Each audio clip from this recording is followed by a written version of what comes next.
What's good everyone, it's your boy, yadiiiigg, 4 eyes, 2 J's here, and recently a YouTuber named Marvellous Beatz did a video about how rap changed in 2016, and shout out to him because this was an amazing video, and as a fellow person who loves this era deeply and has such an appreciation for this time period, I respected what he had to say about it so much, and at the risk of making essentially the same video he did, I instead wanted to approach this topic from a different perspective and go a little bit more in depth into the music industry side of it and provide my 2 cents on that. I pick up the phone, she calling just to say that she miss me.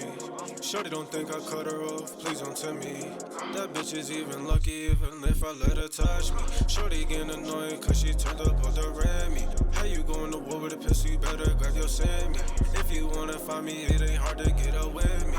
Looking around, oh my gosh, they some fucking loose screws. And firstly, before we even get to 2015, 2016 and 2017, we really need to add some context to the years before that. SoundCloud was already a thing by the time this era came about, but the climate surrounding it was very different. You had people like Bones, Suicide Boys and Young Lean who were all getting millions of plays, selling out shows and had a huge internet presence, but the key differentiator here was that their music never crossed over to the mainstream. By and large, their movements remained as internet cult fan bases, and I think this 2016 era symbolized the ascension of SoundCloud-based artists making that transition from SoundCloud to the mainstream, thanks to the music industry recognizing the potential of the platform and their fan bases. And let me expand on what I mean when I reference a music industry like this, and I think the point I'm trying to make is exemplified namely through Yachty, Uzi and Carti. All these artists came from SoundCloud, but were guided by quote-unquote OGs and seasoned industry players that recognized the talent and saw the fans that they had, but crucially were savvy enough in the music game to take them under their wing and take them to that next level.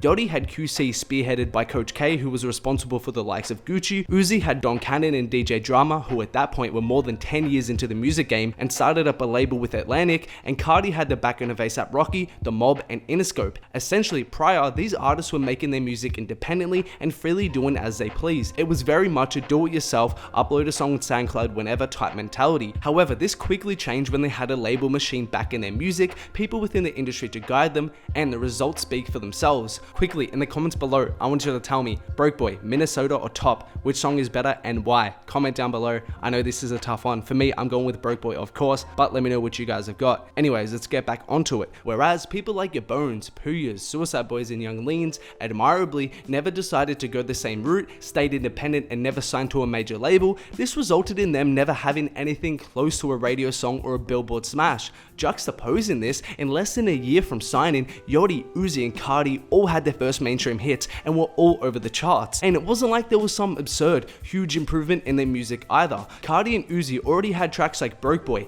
Fetty, 7am and What Do You Want going crazy on SoundCloud, but the difference was now with the industry machine supporting and working their records, it opened up the doors for your Magnolias and your Money Longers to escape the SoundCloud bubble and cross over to the mainstream. Like, imagine if Carti released Fetty today with the backing of Interscope.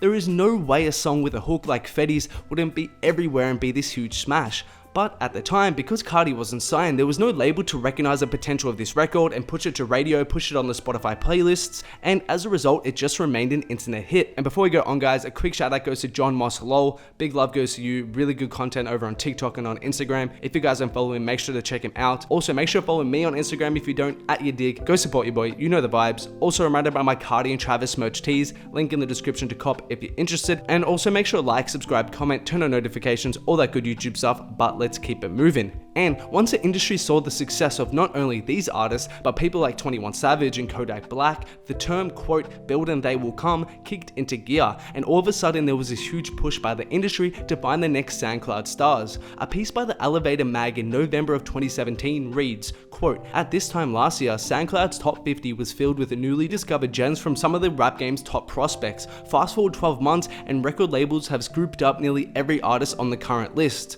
Going on to note that 46 of the top 50 songs on SoundCloud were released by labels at that time. Furthermore, Admin Grispin, an entertainment lawyer who works with Pump and Trippy, had this to say in an article on Variety, quote, signing new artists happens so fast and the labels don't want to miss out, so they're just gobbling stuff up. They're finding people faster, blowing them up faster, signing them faster, it's all happening faster.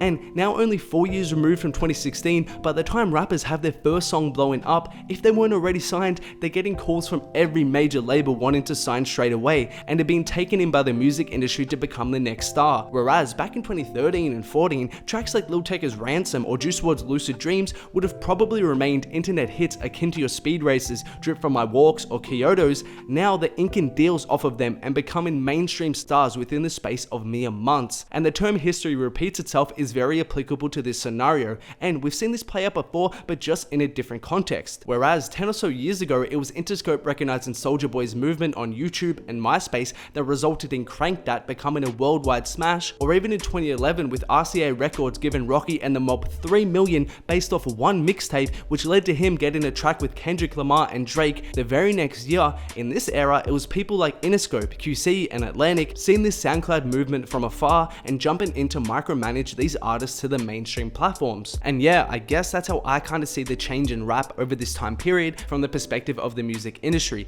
Again, shout out to Marvellous Beatz for making the original video. Big respect to you. I really fuck with your channel. If you enjoyed this video, guys, make sure to hit that like, subscribe button, comment down below, turn on notifications, and there are more videos of mine on screen right now. Do make sure to check them out if you haven't.